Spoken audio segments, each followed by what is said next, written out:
నమస్తే శ్రీకృష్ణాయ నమః. శ్రీమాత్రే నమః.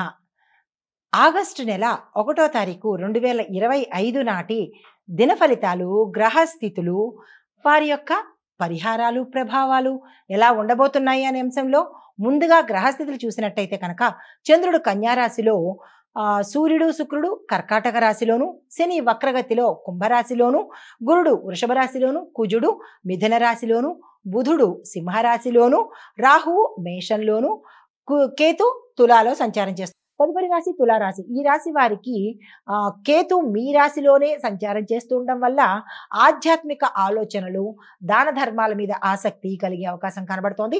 పనులు ఆలస్యంగా జరిగినప్పటికీ చివరికి విజయం మీదే అయ్యేటట్టు మీ పట్ల అనుకూలంగా ఉండేటట్లుగా గోచరిస్తోంది. కొత్త ప్రాజెక్టులు ఏమైనా వచ్చినట్టయితే అవి తీసుకునే ప్రయత్నం చేసుకోండి.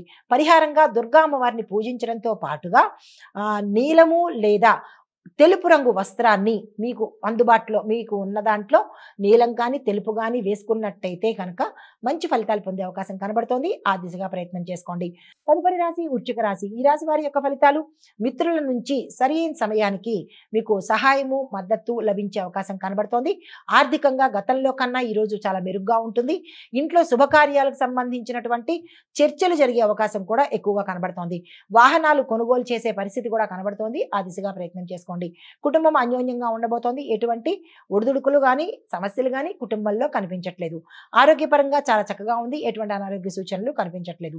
పరిహారంగా మీరు కాలభైరవ అష్టకాన్ని చదవడం కానీ, వీలుంటే ఆలయానికి వెళ్ళడం కానీ చేయడంతో పాటుగా శివనామ స్మరణ సాధ్యమైనంతసేపు చేసుకున్నట్టయితే సానుకూలమైన ఫలితాలు పొందుతారు. నమస్తే.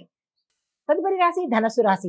ఈ రాశి వారి యొక్క ఫలితాలు: కార్యాలయంలో గుర్తింపు, అంటే మీరు పనిచేసే చోట గుర్తింపు కలగడంతో పాటు మీ పనికి ఒక రకమైన గౌరవం రావడము, ప్రమోషన్స్ రావడము, ప్యాకేజీ పెరగడము, ఇలా మీ మీ యొక్క స్థాయిని బట్టి జరిగే అవకాశాలు, ఉన్న స్థానం నుంచి ఉన్నతమైన స్థానానికి వెళ్ళడం కానీ, వేరే ప్రదేశానికి వెళ్ళడం కానీ జరిగే అవకాశాలు కనబడుతున్నాయి. ఉన్నతాధికారుల యొక్క మెప్పు, గౌరవం పొందడంతో పాటు వారి యొక్క అనుగ్రహం అంటే దైవానుగ్రహం అని కాదు, వారు మీ పనులను ఓకే అనడం, మీరు ఏది చెప్పినా ఓకే అనే అవకాశము కనబడుతోంది. అయితే పూర్వ స్నేహితులతో మళ్ళా కలుసుకునే అవకాశం కూడా కనబడుతోంది. ప్రయాణాలు ఏవైనా చేసేవాళ్ళు ఉంటే అది యోగ్యంగాను, లాభదాయకంగాను, ఆరోగ్యంగాను, హాయిగాను జరిగే అవకాశాలు కనబడుతోంది. కుటుంబంలో ఎటువంటి పొరపచ్చాలు లేవు. చక్కగా ఉంటుంది. అన్యోన్యమైన వాతావరణం ఉంది. అయితే మీకు చెప్పదగిన పరిహారము గురువుకి పూజ చేయడము, గురు సంబంధిత ఆలయ దర్శనం చేసుకోవడంతో పాటు పసుపు రంగు వస్త్రాన్ని ఈరోజు పసుపుతో కూడిన పసుపు కానీ, అలాంటి నీరెస్ట్ కలర్ కానీ ఉంటే దానికి సంబంధించిన వస్త్రాలను ధరించి కనుక చేసినట్టయితే సక్సెస్ అయ్యే అవకాశం కనబడుతోంది. నమస్తే.